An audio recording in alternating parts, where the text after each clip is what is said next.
వార్తలకు తిరిగి స్వాగతం. ప్రజలందరికీ పరిసరాల పరిశుభ్రతపై అవగాహన కల్పించేందుకు చేపట్టిన స్వచ్ఛతా హీ సేవా పక్షోత్సవాలు ఘనంగా జరుగుతున్నాయి.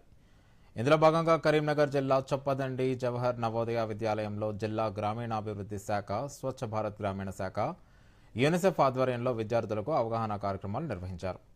ప్రధాని నరేంద్ర మోదీ ఆలోచనల్లోంచి పుట్టిన స్వచ్ఛతా హీ సేవా కార్యక్రమం గురించి వివరించారు. ఈ కార్యక్రమంలో చొప్పదండి మండల పరిషత్ అభివృద్ధి అధికారి వేణుగోపాల్ మాట్లాడుతూ ప్రతి ఒక్కరూ పరిశుభ్రంగా ఉంటేనే అందరం ఆరోగ్యంగా ఉంటామన్నారు. అనంతరం విద్యార్థులతో స్వచ్ఛతా పక్వాడా ప్రతిజ్ఞ చేయించారు. గడిచిన 15 రోజులుగా చొప్పదండి మండల వ్యాప్తంగా స్వచ్ఛతా హీ సేవా కార్యక్రమాలు నిర్వహిస్తూ చైతన్యపరుస్తున్నట్లు తెలిపారు. మహాత్మా గాంధీ కలలు కన్న పరిశుభ్రత భారతావని కావాలంటే ప్రతి ఒక్కరూ పరిశుభ్రంగా ఉండటమే కాకుండా పరిసరాలను, గ్రామాలను పరిశుభ్రంగా ఉంచినప్పుడే సాధ్యమవుతుందని వేణుగోపాల్ రావు తెలిపారు. సెప్టెంబర్ 15 నుంచి అక్టోబర్ 2వ తారీఖు వరకు మొత్తం మాకు 16 రోజుల పాటు కార్యక్రమాలు జరిగినాయి. మా మండలంలో మాస్ క్లీన్లీనెస్ ఈవెంట్స్, అదేవిధంగా జన్ భాగీదారీ కార్యక్రమాలు, సఫాయి మిత్ర కార్యక్రమాలు, హెల్త్ క్యాంప్స్ నిర్వహించడం, సఫాయి మిత్రకు సంబంధించి వాళ్ళకి ఇన్సూరెన్స్ చేయడం, తర్వాత ప్రజలందరి భాగస్వామ్యంతో క్లీన్లీనెస్ చేపట్టడం, ఇలాంటి కార్యక్రమాలన్నీ నిర్వహించడం జరిగింది.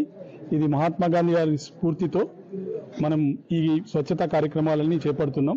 పరిసరాల శుభ్రతే మన ఆరోగ్యానికి చాలా ముఖ్యమని, అదేవిధంగా పరిసరాలు శుభ్రంగా ఉంటేనే మనం ఆరోగ్యంగా ఉంటాం, మనం ఆరోగ్యంగా ఉంటేనే ఈ దేశం అభివృద్ధి చెందుతుంది.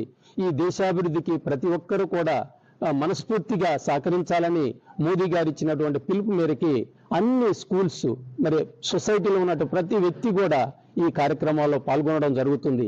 ఈ కార్యక్రమంలో భాగంగా ఇక్కడ విద్యాలయంలో ఉన్నటువంటి హౌస్ కీపింగ్ వర్కర్స్ ను కూడా సన్మానించడం జరిగింది. అది చాలా గర్వంగా ఫీల్ అవుతున్నాం మేము. ఈ సన్మానించడం ద్వారా, అదేవిధంగా ఈ సన్మాన కార్యక్రమం ద్వారా పిల్లలలో మరి స్వచ్ఛత సేవా కార్యక్రమంలో ఎలా పాల్గొంటున్నారు, దాని ముఖ్య ఉద్దేశం కూడా తెలియజేయడం జరిగింది.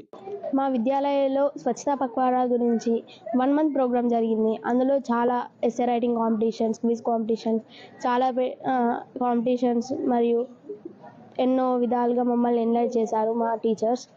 అండ్ మా విద్యాలయాల్లో కూడా క్లీన్లీనెస్ ప్రోగ్రామ్స్ జరిగినాయి.